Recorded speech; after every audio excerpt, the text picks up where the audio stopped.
Impact Interview is sponsored by the Pocono Mountains, where small town charm meets big adventures. Book your trip today by visiting PoconoMountains.com. Well, welcome back. Time for our Impact Interview. And our guest this week is the last Penn State quarterback to be named first team All Big Ten back in 2008. And you know what? In 2009, he went ahead and did it again. So he's done it twice. In 2008, he led the Spread HD offense, which ranks among the top 10 offenses in conference history in yards, points, and scoring average.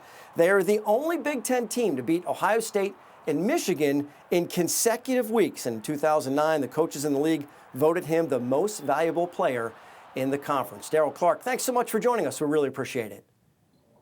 Appreciate you guys for having me. I'm so excited for this whole week/weekend. I'm ready to go. Well, look, Ohio quarterbacks coming to Penn State. You know, you were one of the guys that have done that, and it's happened in recent years as well with Sean Clifford and Drew Aller. So, you know, talk about that dynamic for someone from Ohio, going from the state next door and coming over and playing for Penn State, and then that return trip. That's got to be really emotional. And what advice would you give Drew in this particular situation, Daryll? It's definitely emotional. Now, as far as I go, I'm not really sure what the come to be story is for Drew and Sean as how they wound up at Penn State. But for me, when it comes to the Buckeyes, it's personal because they passed on me during the recruiting time, and I wanted to be a Buckeye growing up in Youngstown, Ohio. And when I went to Penn State, I sat down with Coach Joe, God rest his soul, and Coach Jay, and they gave me sound advice. They told me to be patient. So that alone let me know that I'm eventually going to get an opportunity to show Ohio State what they missed out on. And when I finally got that opportunity to play, I wanted that game more than anything, you know. And when you become a starting quarterback at Penn State, at Wisconsin, Michigan, or Ohio State, it goes with the territory. You have to understand that the hype is going to be there with the major game. So you have to be prepared for that. And it's easy. It can happen very easy where you can get distracted with all the hype that surrounds that game. So as long as you continue to focus on what got you there and the preparation, you will be fine, because you fall into that trap of the hype, it can affect your play. And that honestly would be the advice I would give Drew if he was standing next to me right now. You're well prepared. You have weapons. You're a weapon yourself. The stage is set. Go and have fun. Go and be Drew. Nittany Nation is here in Columbus. I will be there. We got your back. Let it fly, let it fly, let it fly. Just relax and have your fun. I have very, very much optimism about this game. I haven't been this excited in quite some time. When you were playing 2008, 2009, you were part of the Spread HD offense, which was really a very diverse, maybe the most diverse systems Penn State had, with 11 different personnel groups, 100 formation combinations. How important was to have teammates with such high football IQs so that you could not only understand the system, but also everybody could execute that system?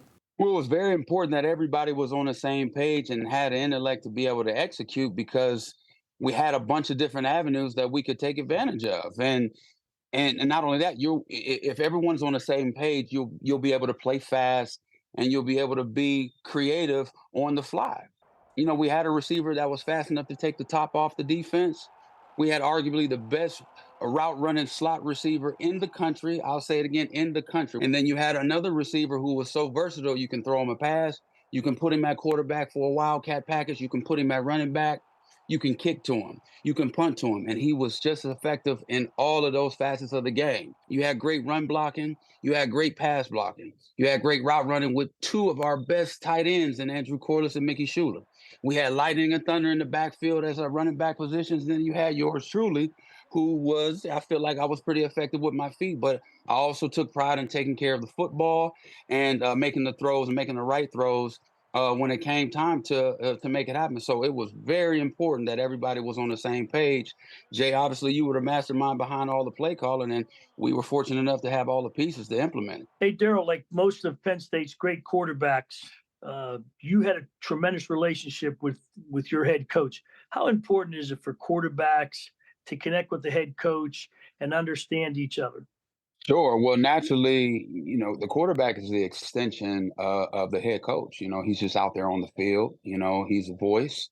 Here is one sound, one mind with the head coach as well as the offensive coordinator. You know, so you both are communicating with one another, making sure everything is on par. and you're an extension to the team. And then if there's an instance where there's a message that coach is trying to get across that may not get to a few players, and that does happen from time to time, that was when I would step in and, try and deliver the same type of message, maybe in a different way, and it would work. Being tied in and being, communicative with coach and being connected together as much as possible was very important from not only, a schematic standpoint, but a leadership standpoint as well. Oh, it is good to catch up with Captain Clark prior to the game in the Horseshoe. We're going to step aside for the TV show to take a break. We will continue our interview. So if you want to see the entire conversation with first team All Big Ten QB Daryll Clark, make sure you go to NittanyGameWeek.com for the entire interview along with other web exclusive content.